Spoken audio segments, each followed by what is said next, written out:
This diagram illustrates an incredible geographical anomaly. That tiny sliver at the bottom represents Costa Rica's landmass, just 0.03% of the Earth's surface. But stacked on top of it is roughly 6% of the entire planet's biodiversity. But this wasn't always a secure haven.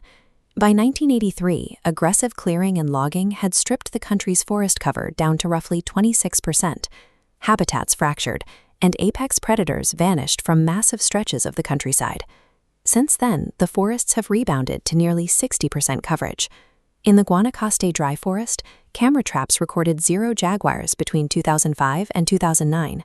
By 2021, those same cameras logged 20 distinct individuals, including 11 males and 8 females. Costa Rica demonstrated that national-scale ecological collapse is reversible on land, pulling a depleted landscape back from the brink in just 4 decades. Yet, moving off the coastline and into the water, the data tells a different story. Over a single decade, populations of scalloped hammerhead sharks in Costa Rican waters dropped by an estimated 90%. Between 2012 and 2017, the country exported 455 tons of shark fins.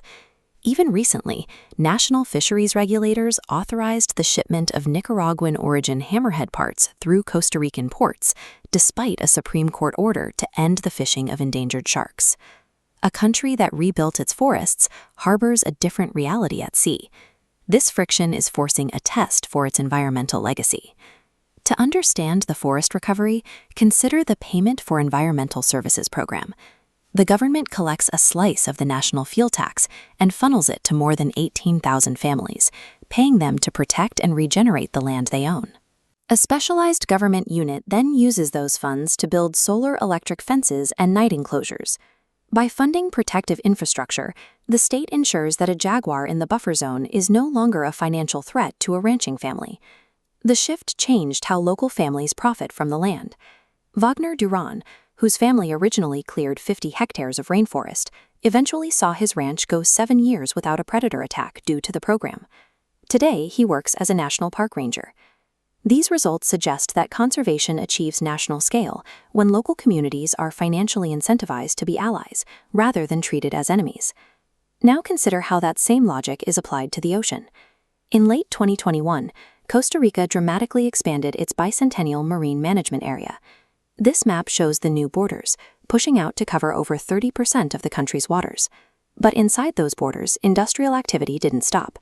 Because the government hasn't issued the regulatory measures required to restrict fishing in the zone, commercial fleets continue to operate there, making it a protected area in name only. We know real protection works when it's actively managed. Look at this chart tracking illegal fishing activity around Cocos Island. After a coalition installed a long-range tracking radar, suspicious vessel hours dropped from over 5,500 down to just 67 the following year. Drawing boundaries on a map does not protect a species, unless the government issues binding regulations that legally restrict industrial activity inside those lines. In early 2026, Laura Fernandez Delgado took office as the second female president in the country's history. She inherits a government facing a severe security crisis and a stalling tourism sector, issues that currently dominate the political conversation. Still, the government is attempting to export its terrestrial success to the coast. They recently launched a marine payment for environmental services pilot, paying over 150 mollusk gatherers to protect mangroves in the Gulf of Nicoya. The next phase of this strategy involves a specific gap in the map. This is the stretch of open water between Costa Rica's Cocos Island and Ecuador's Galapagos. While Ecuador prepared its side of a transboundary corridor, Costa Rica has yet to formalize its legal counterpart. The necessity of this corridor is clear. A tagged pregnant hammerhead named Cassiopeia swam the entire 700-kilometer gap between the reserves in just 14 days. Costa Rica has already proven it can solve these problems on land.